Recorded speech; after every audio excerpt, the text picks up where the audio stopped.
My story takes place in a helicopter, which I know seems like maybe a stretch for the road trip theme, but I promise it all ties back in. I was in an A-Star helicopter. My 1-year-old son was on my lap. We were in the middle seat. My 3-year-old was in the front seat next to my husband, who was also our pilot. On either side of me were 2 German tourists, a husband and a wife, and I'd given them the window seats because they had paid several $100s for the experience of flying over the Grand Canyon. And I did not want to be on that flight. I was very irritable and did not want to go.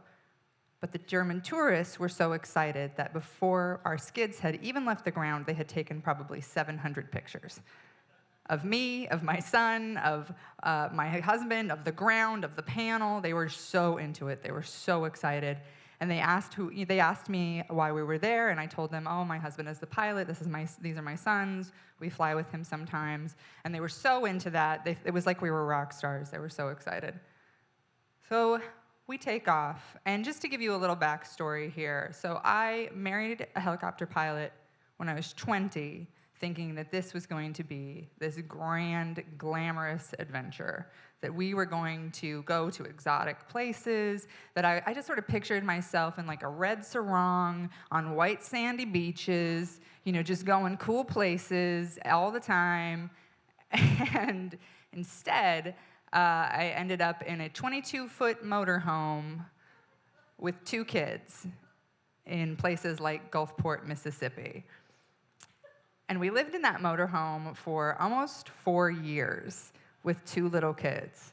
And we traveled the country. We went Mississippi, Tennessee, Alabama, Arizona, Alaska, Michigan, et cetera, et cetera, et cetera. We moved just about every 3 to 6 months. My husband, he was a contract helicopter, so we just bumped from job to job to job. And when we first started, I loved what we were doing. I loved it. I thought it was so fun. I loved the motorhome, not to brag, but it was a 1978 Travco L'Esprit, which is like the Geo Metro of motorhomes. It's not great. Very small. But I kind of loved it because everything was little cupboards and little cabinets, and like everything had a place, and it was very organized. It was very minimalist. And I sort of pictured us as this like young, avant-garde, just traveling, fun family. And I was just like, we're so different. We're not in a house. We're not picking out couches. We're not going to R.C. Willey. We're living this weird, fun dream. And it was like that for a while. And I really did love it. My husband would work like 14 to 16-hour days wherever we were, and I would strap one baby in a fronty pack, one baby in a backpack, and I hiked the Mendenhall Glacier like that, and I hiked the Appalachians with 2 babies, and everywhere we were in Chicago, we were there for work once, and I just would take 2 babies and hop on a bus and go see the city, and I just did whatever I could to just get out there and experience the world. And that's because I grew up in Idaho, and had been very sheltered, had never seen anything, and so I just wanted to get out there and live and see things. And that was really fun for about 2 years. And toward the end of that, I had started to kind of hit my limit, and it started to get harder. And we moved from Las Vegas to Arizona, to the Grand Canyon, the South Rim there, and my husband was flying tours, and I had a 3-year-old and a 1-year-old in a 22-foot motorhome. And I was just kind of starting to lose my mind. So I started driving up from the South Rim up to my hometown, Boise, Idaho, to hang out with my family every other week. And every other week, I would strap a 3-year-old and a 1-year-old and make a 14-hour drive just to get out of my house with wheels and go live in my parents' house for a week at a time because I was that desperate to not be on the road anymore.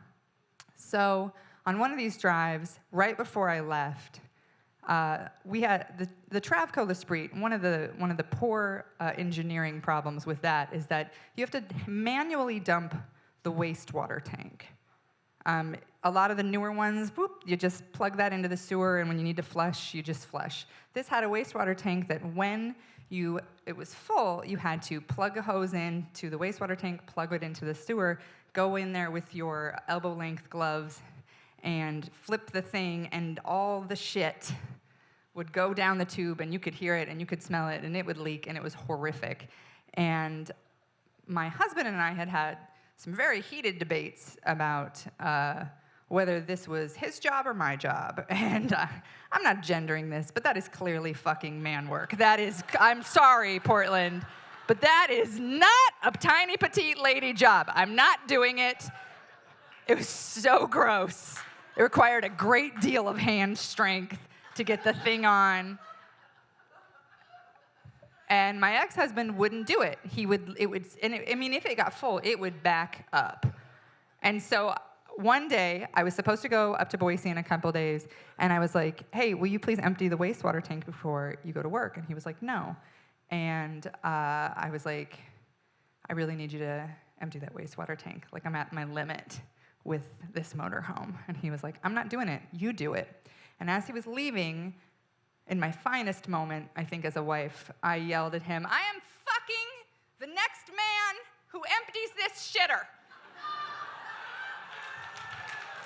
I am fucking that man. I don't care who he is or what he looks like. That man is my new husband. I am fucking that man.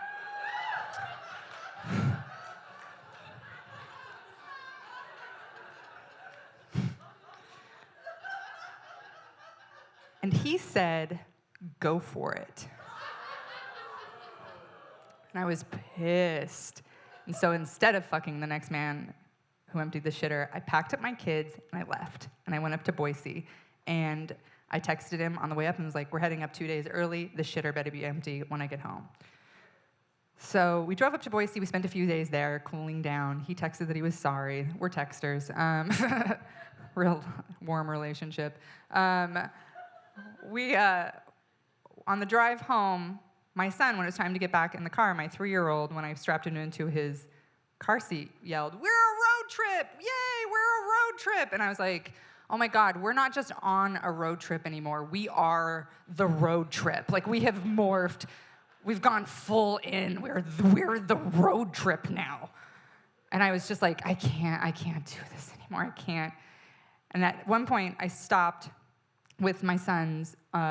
We were just outside of Las Vegas, and we stopped at some little gas station, and they had been, crying in the car. My 1-year-old, my 1.5-year-old was crying. My 3-year-old was done. We stopped at a gas station. I got them both corn dogs, which is a solid parenting move, and we were sitting out in out in the dirt because there's no grass because it's the desert. We're sitting out in the dirt. I handed them both corn dogs, and we were sitting there at the gas station. I was watching all these happy families pull up and get gas and leave, and just watching normal people who don't live in their vehicle just have normal lives where they're like, let's go on vacation, but not all the time, And I just was like, I want to be a normal person. And I looked over, and my son, my 1.5-year-old, had set his corn dog down and had a mummified dog turd headed towards his mouth, just like, and you know what? I'm not going to lie to you. He got a bite of that in before I was like, no, God, oh, God. And I was like, oh, this is a disaster. I'm really good at, in my head, taking a bad situation and making it better. I'm just like, nope, this is fun. This is an adventure. We can do this. This is great. But in that moment, I was like, your kid just ate a turd off the side of the road. Your life is a wreck. Some changes need to be made.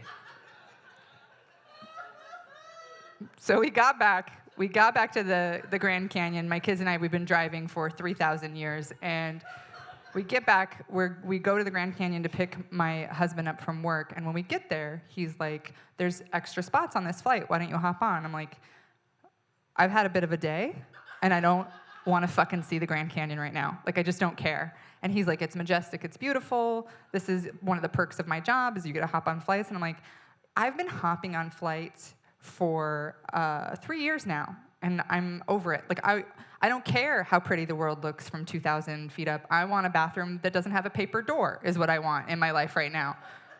I want an actual door, or maybe even a shower that isn't 2 foot wide and has a 2-gallon hot water tank. That's what I want. And he's like, get on this flight. And he kind of bullies me into it. So I get onto the flight. And that's where we pick, we're picking back up at the beginning of the story. Keep up, guys, keep up. And so I'm sitting there. I'm just holding my son. I'm just like hot and livid. And I'm so mad at myself for getting on the helicopter, even though I don't want to.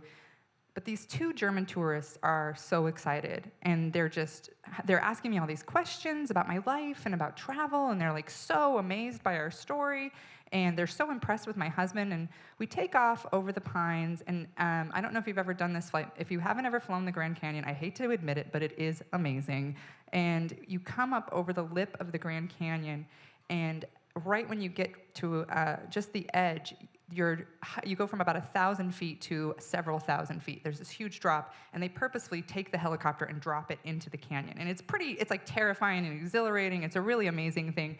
So that happens, and the tourists are like, oh my gosh, and they're oohing and aahing, and I can't help it. I'm totally swept up in it too, in this like momentum of joy that they're having. And I look at my husband, and I'm like, he looks so gorgeous in his helicopter outfit. Well, it's called a uniform, but whatever.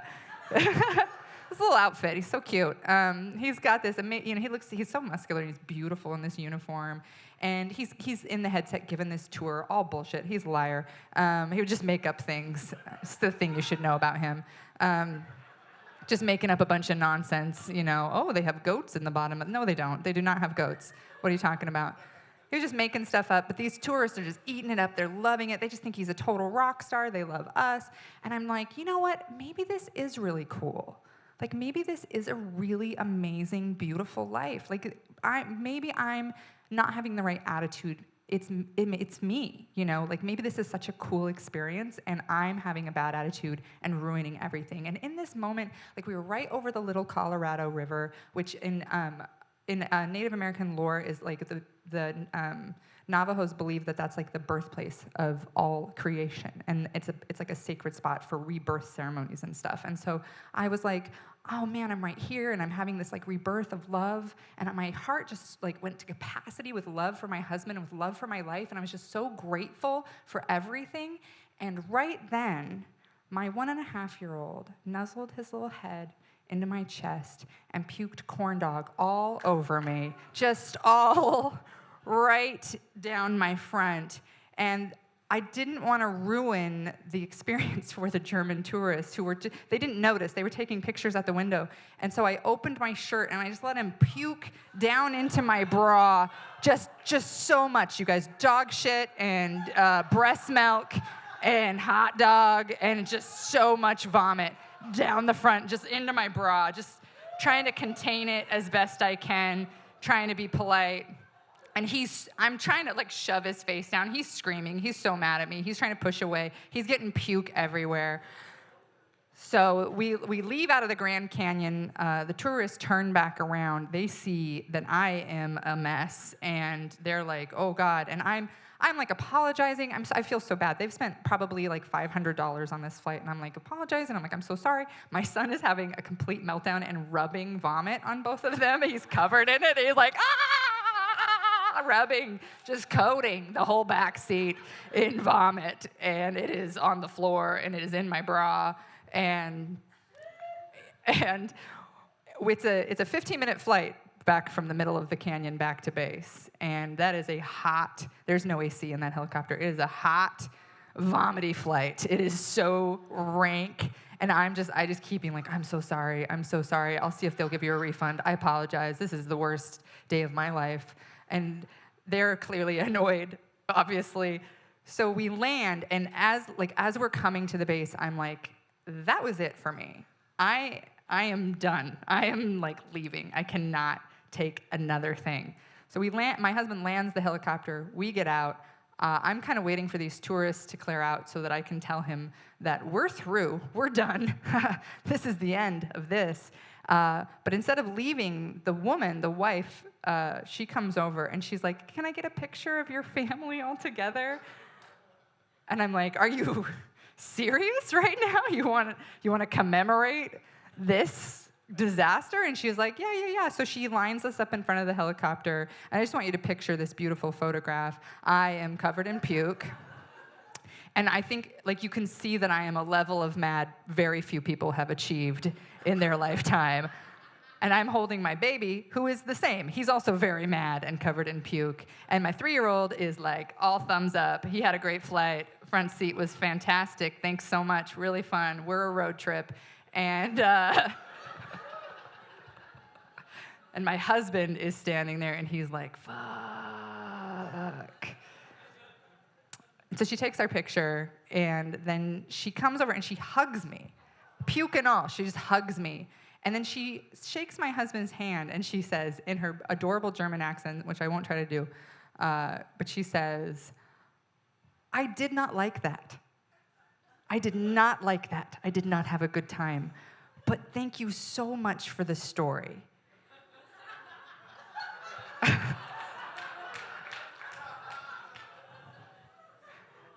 So that marriage did not last. I know, it's a shocker. It did not last. We divorced a few years after that. Remarkably, it was because that day, instead of leaving, I told him, we have to buy a house. We have to move back to Boise and buy a house. I cannot keep living like this. So we moved back to Boise, and we broke up shortly after that. And it's so funny to me that we could survive years on the road in just like the harshest conditions, but all it took to break us up was having to actually live together in stillness and kind of in silence and without the road to bond us together. And it's a funny thing. Like, I don't know if you remember when you took road trips as a kid. You have fond memories of them, but road trips suck. They do. They're hot and they're boring, and you end up fighting. I feel like every road trip I've been on, there's always one really big fight. Somebody's feelings get hurt. You don't talk for 4.5 hours in a car, and then finally somebody's like, I mean, I just thought you were kind of rude at that gas station, and then you fight for 4 hours, you know? It's not fun. Road trips are not that much fun, but afterward, you love it. Afterward, you're like, that was the best experience. We had such a good time. You're like, oh, the bugs in Nebraska were so meaningful. I bet I've driven across Nebraska. Fuck Nebraska. It's just, like you said, so much corn and bugs. And I just feel like afterward, you're able to do that. And I ever since that woman has said that to me, I try to remember her attitude. I try to remember that the worst experience, that she blew a bunch of money to get puked on, that her takeaway was, thank you so much for the story. So thank you guys so much for letting me share my story.